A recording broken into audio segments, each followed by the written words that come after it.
about something. People, I want to talk about problems. And I want to talk about problems because um, really, I want to talk about problems because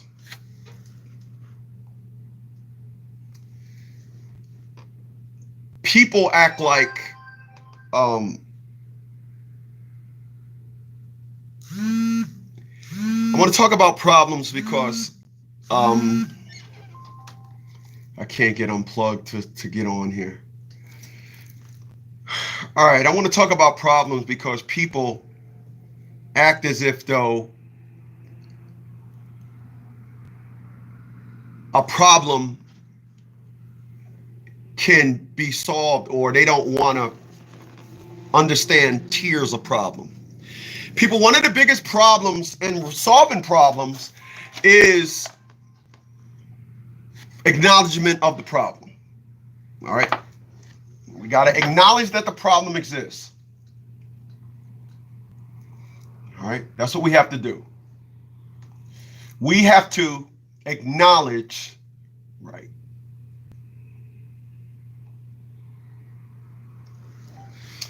We have to acknowledge that the problem exists.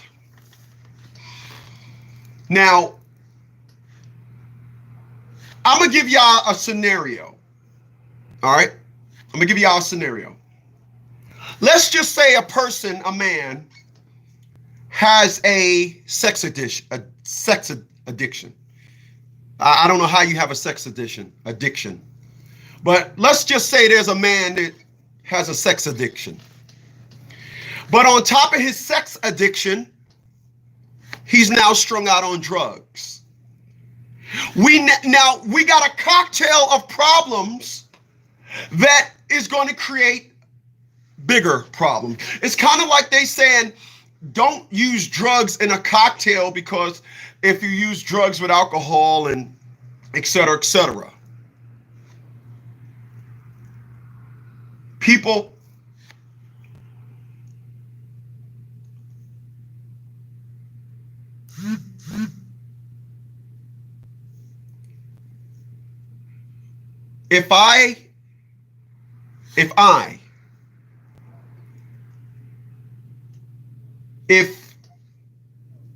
if a doctor is doing surgery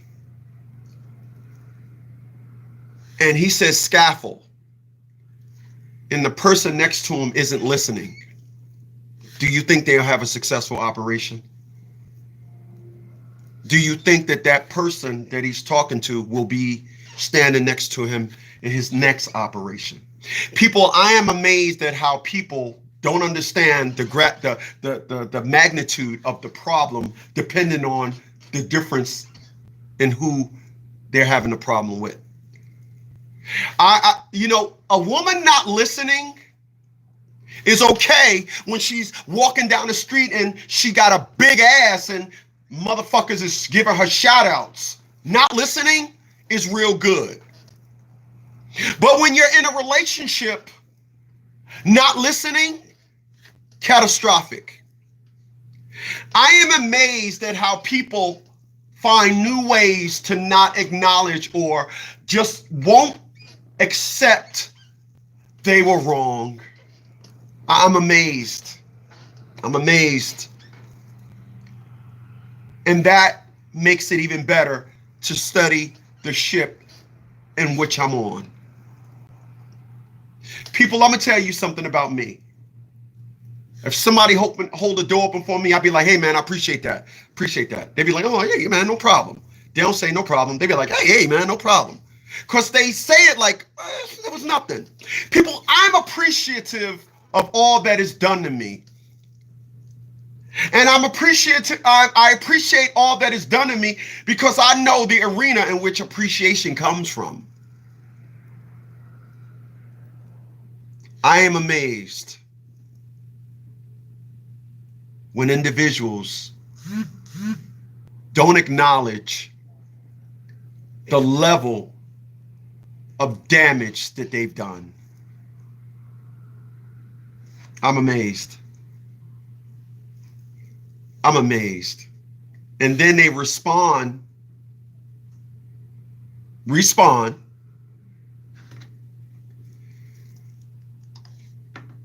with the little sass, with the little vigor. And what they don't know is that only's making things worse. I mean, I want to be clear. We appreciate these things. But the amazing thing that I will never understand about a person is, let me be clear, a woman. A woman don't know how to just talk about something. They talk about things and it's laced with anger. The amazing thing about this stuff that's laced with anger is unbelievable, man. The amazing thing about the response, and when you're trying to communicate with somebody and it's laced with anger, they don't see it.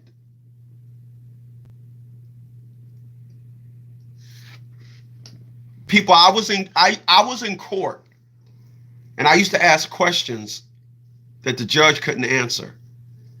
I want to be clear about something. I'm at one with the universe. My perspective is universal based. I don't do things ghetto based. This is why I don't have a hip hop appeal. This is why I'm not on that black on white issue thing. It exists, yeah, but my perspective is universal. And I realized that when it comes to the black and white thing, when I talk to black people about issues from a universal perspective, they deem me the enemy. Oh, blah, blah, blah, blah. No, Chris, I'm telling you. I remember when we had that issue based on stand your ground. Black people was like, well, the man was provoked. The thing don't say stand your ground is kicked down or stand your ground is waived if you're provoked. It says you have a right to protect yourself. And if a person can sit down there and provoke you to get you to break the law, then that shows the weak-minded of you. I can't tell black folks that. All I know is that when individuals do wrong, when they have a problem, you can't keep compounding problems. You can't. You can't keep compounding problems. The problem, I was looking at the Whitney Houston thing a couple of days ago. And when I was looking at the Whitney Houston thing, her demise was imminent. Whitney Houston didn't acknowledge the drug issue, and she made a mockery of it. She made a mockery of it because she was borrowing her fame of Whitney Houston to deal with a drug problem. And the drug problem was like, I don't give a fuck about you being Whitney Houston. I'm going to bring you to your fucking demise like I've done everybody else. And Whitney Houston was like, no, I'm Whitney Houston. This drug problem is I'm Whitney Houston. And the drug problem was like, oh, really? Okay.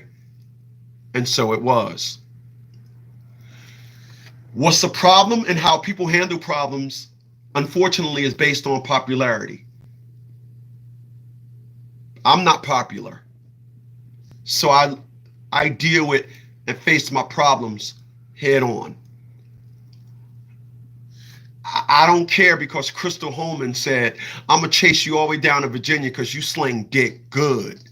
Damn, I love the way you sling dick. You got a big dick. I love the way you sling dick. You can handle this big 54-inch ass, and I love that shit. I don't take that and let it go to my head and deal with other women based on how Crystal Holman felt about me. I don't come here on this thing and say, Crystal Holman sucked my dick, Crystal Holman sucked my ass, Crystal Holman went ham on the motherfucking balls. And because of that, all the other women like me too. I don't do that. That creates what we call, that creates a problem. It is amazing.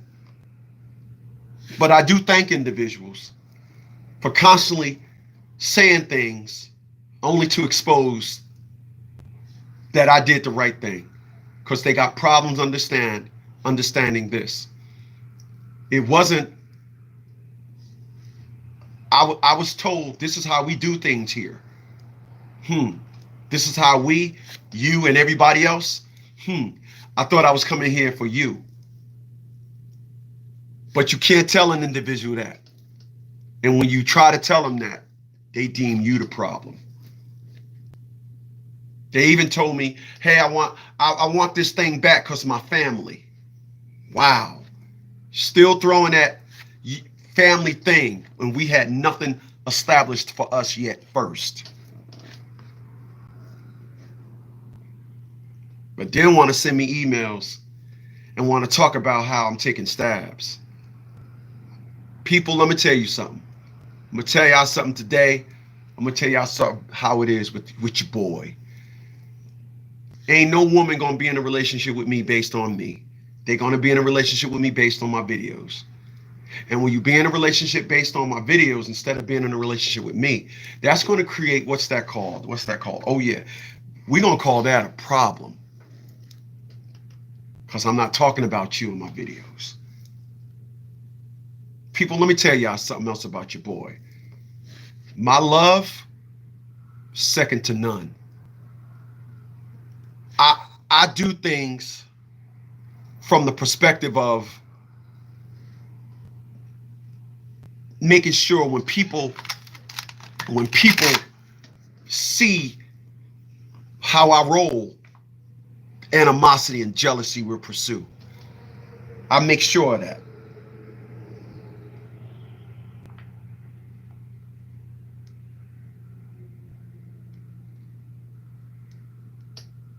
I make sure of that. I make sure that when I execute, people gonna be like, wow, that individual must love you. That, this, that. I make sure of that. I keep up to date when I'm in a relationship. I keep up to date on my love. Hey, I was out and about. I just seen this and brought it for you. Hey, you know what? I was over here. I got you one too. True shit, y'all. How much was it? $200. I got you one too. Money is not an object. But once animosity sets into a relationship, problems.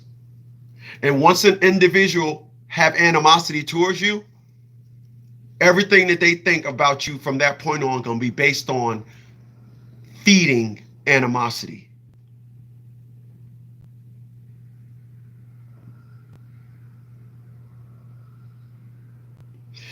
What's going on? I got my man David B in here. David says, good morning, Chris. The government cannot force people to take a jab. If they don't want to take it, I'm one of them that didn't want it because it's killing millions of people. Yeah.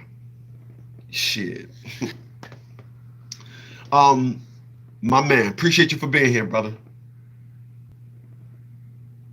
People, let me tell you something. My brother, he's an individual that compound problems. I'm getting me a car regardless. Well, your license is suspended and you're on probation. So now one crime is going to hit you off with two punishments. People, let me tell y'all something about women. Women will never be able to get out of their emotions. Never. They'll never be able to get out of their emotions. And it is that in which an individual will say, that's why you will never be ready to be a wife. You'll never be ready to be a wife. You didn't think nothing was wrong with you to go to therapy. You questioned therapy. So I wasn't able to get a better version of you in a relationship. After the relationship, you can't get out your emotions and you can't even listen to what's being said. Wow. That sounds familiar. Let me tell y'all something about Atia LaShawn Bradley. Give you an example of what I'm talking about. Atia LaShawn Bradley used to beat on me in a relationship. Atia LaShawn Bradley told everybody, you know the story. Atia LaShawn Bradley told everybody in the hospital, I got a problem. I'm going to therapy. Once she talked to her constituents, she said, therapy is out. I'm perfect the way I am. And you should learn to accept that or learn to help me with my problems is exactly what she said. So now I'm in a relationship with a woman that beats on me and not going to therapy. Then when I break up with her, she takes that offense to that and give me the biggest war that I ever fought for 11 and a half years. People, I'm going to tell y'all something about a woman. When you're in a relationship and a woman don't acknowledge their problem, leave them. Don't build with them. They're fucking dumb. They're fucking stupid. They will always think that there's nothing wrong with them. Leave them alone. Let whatever entity, whatever their love, whatever gassing them up to think that they are loved and therefore the world is going to look at them, that is their first preference of attention, that is their first preference of being loved, let them have that. People, I'm going to tell y'all something. I woke up this morning. I'm going to end it with this.